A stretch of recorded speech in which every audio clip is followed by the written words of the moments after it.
welcome back to Sempa 360. Tonight we are looking at dance, salsa. And I have my very good friend, Arthur Chisitu. He is a dancer, photographer, and artist. He's also with his good friend from Berlin, Germany.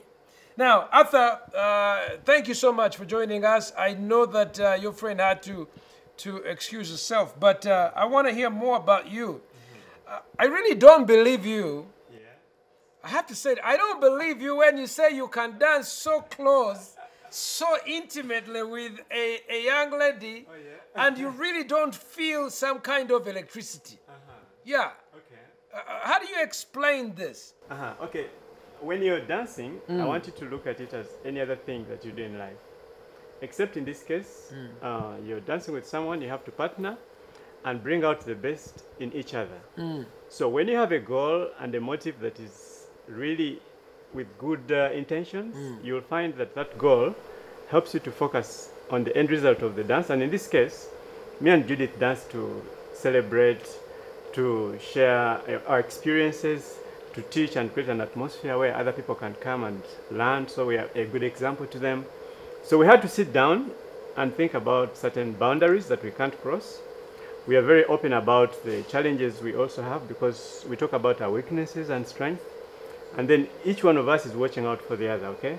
So first, I have to make her feel comfortable, and we have to be able to have a standard, a value that is guiding this vision. So we have certain goals we can't compromise, no matter how much we might get excited, because as human beings, it's natural that if you're dancing with someone, once in a while, you can feel that attraction, but when the attraction comes, you use it for the positive. You try to use it to motivate you in a positive way for a good result.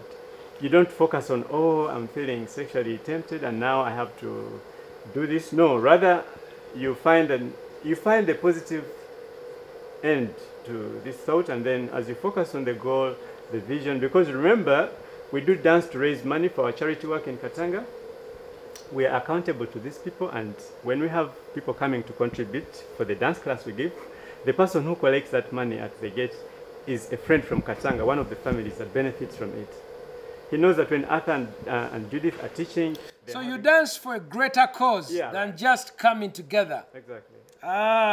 You know, when I look at my Ugandan dancers, the officials, the other day, sometimes the officials, they do what they call pakachini. you know where they dance? Pakachini. And when you do pakachini, it really changes things very much. Now, I want to ask you, I want us to go to this carnival. Let's take a look. I want to take a look at this carnival pictures, and I want you to tell me a little bit about what happened over there. Let's take a look at the pictures from the carnival.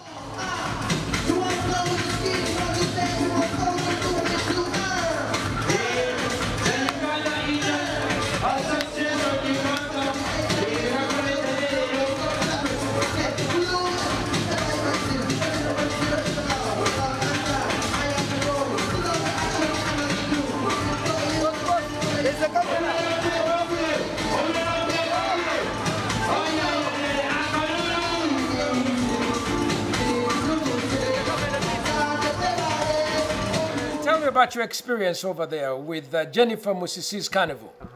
So when the carnival was announced, me and Judy sat down and we asked if there was anything we could contribute to the experience of the carnival. Of course, we knew that there were people who were going to sing, dance in an official capacity, but me and Judith came as ordinary people. The idea was we wanted to remind ourselves that dance is supposed to be something you do on a day-to-day. It can be a public experience. You can dance not only to perform, but also to invite other people into the experience, because to the best of my knowledge, dance, at least in Africa, used to be a communal experience. So what did people respond like? You on stage here, I see you on stage, then I see you on the street. How did people, and then people begin to dance? This is amazing. I see little kids wanting to join. Okay, when we first got on stage, of course, there was this shock. Like, they were curious because she's from another culture. And then for the first minutes, when we were dancing, also they had to kind of internalize this salsa, because for some people it was completely new.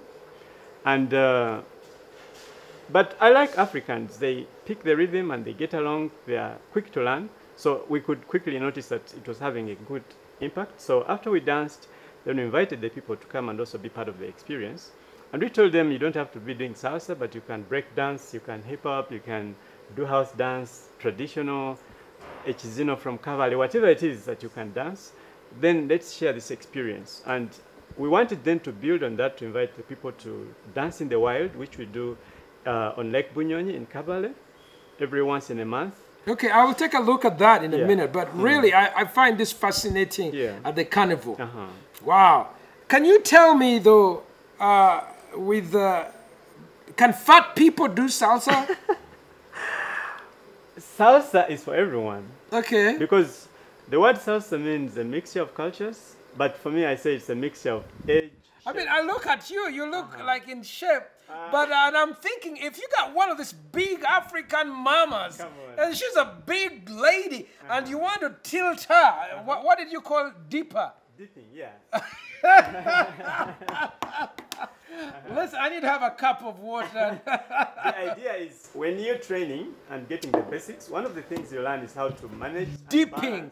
Yes. Yes. That's a new word. So you get to, what I was trying to say, if you have a big, heavy girl, and you try and dip her, won't you fall over? No, I've never dropped a girl. I've danced with girls. How about a big woman? I've never dropped anyone. You know, when I dance with someone, and I'm doing the basic step, one thing I'm calculating is their weight. Yeah. And unless if someone was really abnormally big, but to the best of my knowledge, every person has someone they can match. And then two, when you dance with someone, even when they're heavier than you, you learn how to balance your weight with theirs. So the lady holds most of her weight, matter of fact. In the picture, it looks like you're carrying all of it, but she supports 50% of the weight on one of the legs as she goes down. So you're only giving her the frame where the back is leaning, but if she's well trained, she's carrying 50% of her weight on one of the legs. Listen, that's something we should clap for. Even big people can be able to dance. Absolutely. Yeah. It's for everyone, yeah. Dance seems to be a language that, your friend, what's her name? Judith Toker. Judith Toker. She's German. She speaks German, but you speak Luganda. Yeah, right. But somehow in dance, you seem to speak the same language. Say something about the multilinguality of dance. Yeah. Okay, I remember when I first went to the Sahara Desert.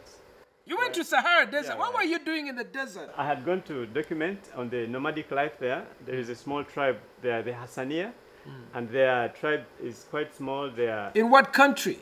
It's not yet a country. They're fighting to get their independence. Okay. Right now they are under what? Part of them is under Morocco, and then some of them are staying in the refugee camps in Algeria. Okay. And so between Morocco and Algeria. Yeah, it's a so you went and did some dance? First I went to document, but then I realized it was going to take me a long time to learn the language, and yet I needed the trust of these people. So I took a week to learn the dance, the traditional dance.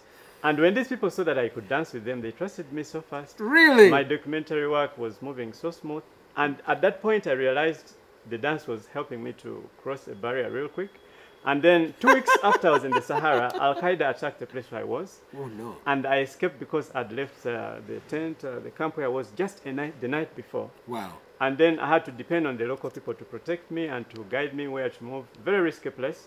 So it is the dance that really was helping me to bond and win the trust of these people. And so I take it very seriously. My goodness. So by the time the colonial... Dance is powerful. Yeah, right. Yeah, yeah. You are saying that dance is a common language across race. Yeah, right. It's a language. It's also a language of exercise.